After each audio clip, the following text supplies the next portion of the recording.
Bharat scout guide સંઘ સાબરકાંઠા અરવલ્લી દ્વારા ઈડરગઢના ડુંગરો ઉપર પર્વતારોહણ અને રેપલિંગ કરવામાં આવ્યું હતું.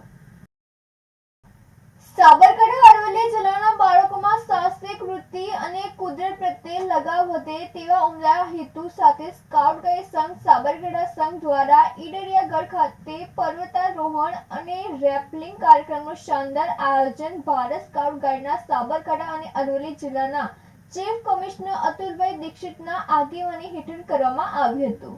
વહેલી સવારે સ્કાઉટ ગાઈડના બાળકો દ્વારા પ્રાર્થના અને ધ્વજવંદન સાથે ટ્રેકિંગનો પ્રારંભ કરવામાં આવ્યો હતો. ઈડરિયાગઢની પહાડી રસ્તાઓ પર ચઢાણ દરમિયાન વિદ્યાર્થીઓ ટીમવર્ક અને આત્મવિશ્વાસના પાઠ શીખ્યા હતા. પર્વતારોહણની સાથે પ્લાસ્ટિક મુક્ત પર્વત અભિયાન અંતર્ગત શિક્ષકોએ બાળકોને પર્યાવરણ સુરક્ષાનો સંદેશ આપ્યો હતો. કેમ્પ દરમિયાન વિવિધ ઉપયોગી અને રસપ્રદ પ્રવૃત્તિઓ યોજાઈ હતી, જેમાં વહેલી સવારથી ટ્રેકિંગની શરૂઆત કરવામાં આવી હતી. માર્ગ દરમિયાન પ્રકૃતિનો પરિચય, દિશા ઓળખ, પગલાંના નિશાન ઓળખવા, નકશો વાંચવાની તાલીમ આપવામાં આવી. ઉપરાંત જૂથમાં કામ કરવાની ભાવના વિકસે તે માટે ટીમ પ્રવૃત્તિઓ યોજાઈ.